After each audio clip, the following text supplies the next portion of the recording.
میں نے کہیں پڑھا تھا کہ انسان کے ہاتھ میں تلوار ضرور ہونی چاہیے، ایسی تلوار جو ہر وقت نیام میں ہو مگر وقت آنے پر اس سے بچا جا سکے۔ اور آج میں ہر عورت سے یہی کہنا چاہتی ہوں کہ اس دور میں آپ کی تلوار آپ کی تعلیم ہے، آپ کا ہنر ہے، آپ کی خودداری ہے۔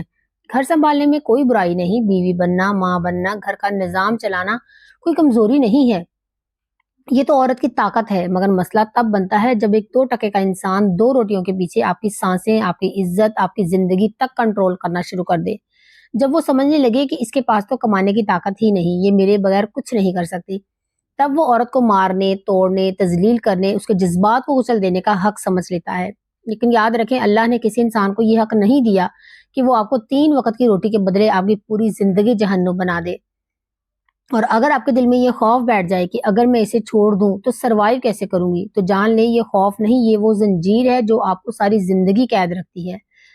نوکری ہو یا ہنر، پڑھائی ہو یا کوئی چھوٹا سا سکل، کچھ نہ کچھ ایسا ضرور سیکھیں جو آپ کو یہ اعتماد دے کہ اگر ایک دن یہ انسان میرا احترام کرنا چھوڑ دے تو بھی میں خود کو سنبھال لوں گی، میں اپنے بچوں کو پال لوں گی، میں اس دنیا میں تنہا بھی کھڑی ہو سکتی ہوں۔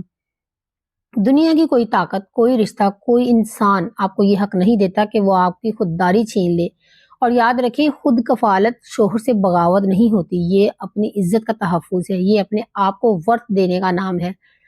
اپنی زندگی کو 3 وقت کی روٹی کے رحم و کرم پر مت رکھیں، اپنے اندر وہ قابلیت پیدا کریں کہ اگر کبھی وقت بدل بھی جائے تو آپ کو اپنے وجود کا سہارا ملے، نہ کہ کسی انسان کے ظلم کا۔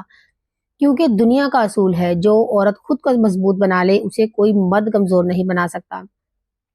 ویڈیو اچھی لگے تو لائک ضرور کیجیے گا، چینل پر نہیں ہوئے تو سبسکرائب کرنا مت بھولیے گا۔ جزاک اللہ خیر۔